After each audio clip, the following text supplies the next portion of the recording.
Oh man, alright. Okay. So yesterday we talked about closing your eyes so nobody can see you. Alright, we're gonna take maybe one step farther, a little bit farther. Tonight we're gonna talk about sucking it up and acting like it's okay. Sucking it up and acting like everything is cool. Have you ever had to do it? Sucking it up. Sucking it up is when you act like something, when something bad happens to you and you act like there's nothing you can do about it, or when you choose not to do anything about it. It's like when you act like you're unfazed, untouched, unhurt, unaffected by something that has happened to you. So somebody reaches out and tries to hurt your feelings. Somebody reaches out and tries to physically hurt you. Somebody is plotting your downfall, getting at you, being very disrespectful of you and to you. And for whatever reason, maybe because the time is not right, the place is not right, nothing is right for you to go off on the person that's dissing you. So you basically had to suck it up. Somebody's trying to play you like a straight sucker, but you can't go off on them. You got to suck it up for the time being, until another time, until a better place, until a more opportunity.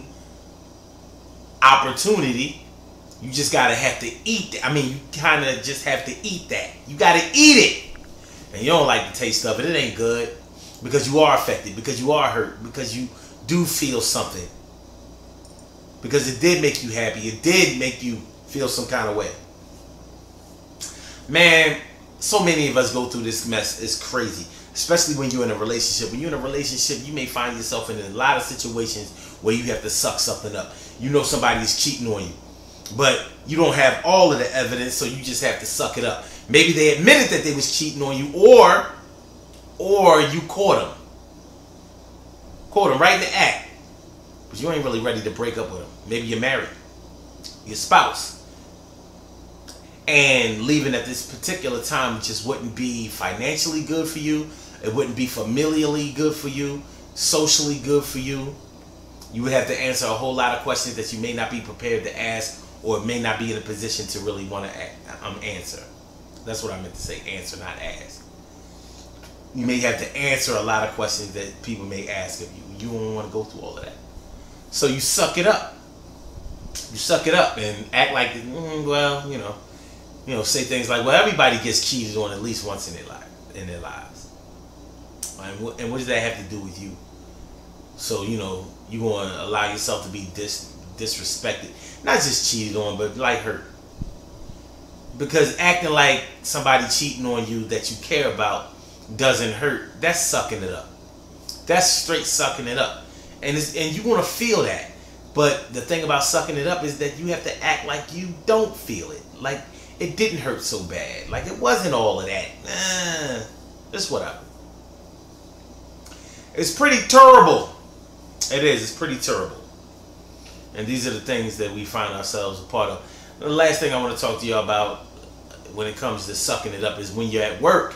At the workplace, your place of employment, there may be plenty of times when you have to suck it up, because that's definitely not a place that's conducive to you going off on somebody, getting in a yelling match with somebody, hollering and screaming, maybe even potentially becoming violent, or even making a silent threat to somebody. So your supervisor is getting on your nerves. You know that they're plotting to try to get you fired. You know that they don't have your best interest at heart at all. Other co-workers, they like to play jokes. They like to play around. They like to play with people's feelings, their emotions, and with their job status. And you have to feed them with a long-handled spoon, so to speak. You can't just go off on them. You find yourself in an unemployment line. Well, they don't have lines anymore. But you may find yourself on the unemployment line, trying to collect unemployment on the laptop. You know what I'm talking about. So yeah, it's not an easy situation. It's really, really tough.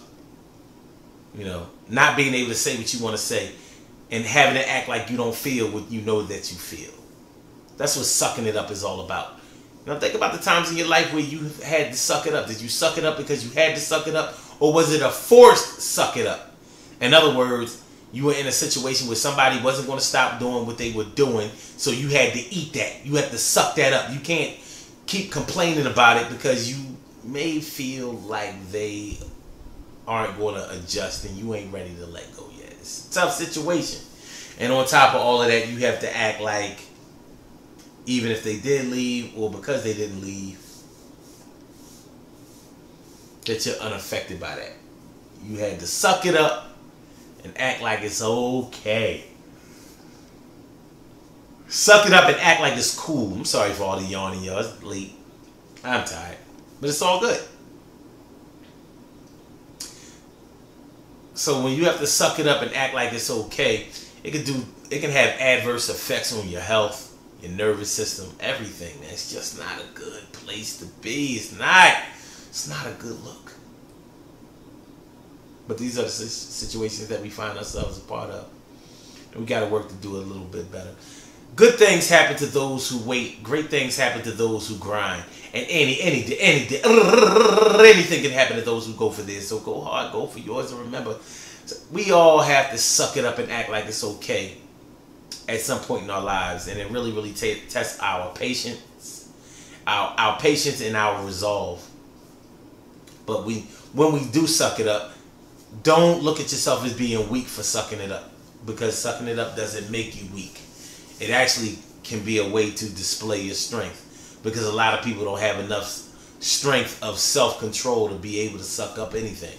They just let it fly, and their words and their actions wind up coming back to bite them on the ass. But they'll tell you, yeah, but I ain't no punk though. Yeah, but you in jail though. Or you running back and forth to court though. Or you have the restraining order on you though. You don't want that. Listen, tomorrow night on the Urban Therapy with Son show, September 20th, on the Urban Therapy with Son show, we talking about my man or my woman is my best friend or my only friend, but they're kind of foul.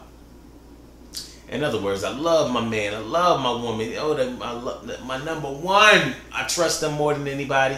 I love them more than anybody. I'm with them more than anybody. They know me better than anybody. I know them better than anybody. They are the perfect match for me, but their human side gets in the way sometimes, because sometimes they lie, sometimes they cheat, sometimes they steal, sometimes they're deceptive, sometimes they're secretive, sometimes they get in this all kinds of crazy shit. Personal things too.